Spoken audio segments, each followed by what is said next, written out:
Young tiger NTR అభిమానులు ఆసక్తిగా ఎదురుచూస్తున్న సినిమా దేవర. కొరటాల శివ దర్శకత్వంలో ప్రేక్షకుల ముందుకు రాబోతున్న ఈ సినిమాపై భారీ అంచనాలు నెలకొన్నాయి. ఎన్టీఆర్, కొరటాల కాంబినేషన్లో జనతా గ్యారేజ్ వంటి సూపర్ హిట్ సినిమా తర్వాత ప్రేక్షకుల ముందుకు రాబోతున్న రెండవ సినిమా ఇది. 2 భాగాలుగా విడుదల కాబోతున్న ఈ సినిమా మొదటి భాగం ఈ ఏడాది దసరా సందర్భంగా అక్టోబర్ 10న విడుదలకి సిద్ధమవుతోంది. బాలీవుడ్ బ్యూటీ జాన్వీ కపూర్ ఈ సినిమాతో తెలుగు ప్రేక్షకులకు హీరోయిన్ గా పరిచయం కాబోతూ ఉండగా, బాలీవుడ్ స్టార్ నటుడు సైఫ్ అలీ ఖాన్ ఈ సినిమాలో విలన్ పాత్రలో కనిపించనున్నారు.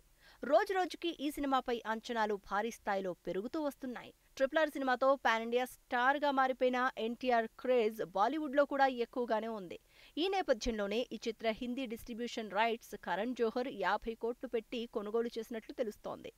2 తెలుగు రాష్ట్రాల్లో ఈ సినిమా థియేట్రికల్ రైట్స్ తో 120 కోట్ల దాకా బిజినెస్ చేసింది. ఇది కొరటాల శివ కెరియర్ లోనే ఎక్కువ బిజినెస్ చేసిన సినిమాగా రికార్డు సృష్టించింది.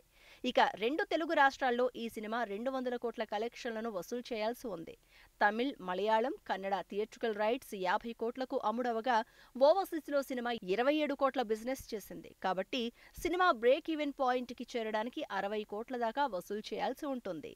ఇక ప్రపంచవ్యాప్తంగా 400 కోట్ల గ్రాస్ కలెక్షన్లు నమోదు చేసుకుంటే ఈ సినిమా ప్రాఫిట్ జోన్లోకి వస్తుంది. ఇది ఒక రకంగా చాలా పెద్ద నెంబర్ అని చెప్పుకోవచ్చు. మరి ఎన్టీఆర్కి ఉన్న క్రేజ్ ఈ సినిమా కలెక్షన్లకు ఎంతవరకు ఉపయోగపడుతుందో చూడాలి.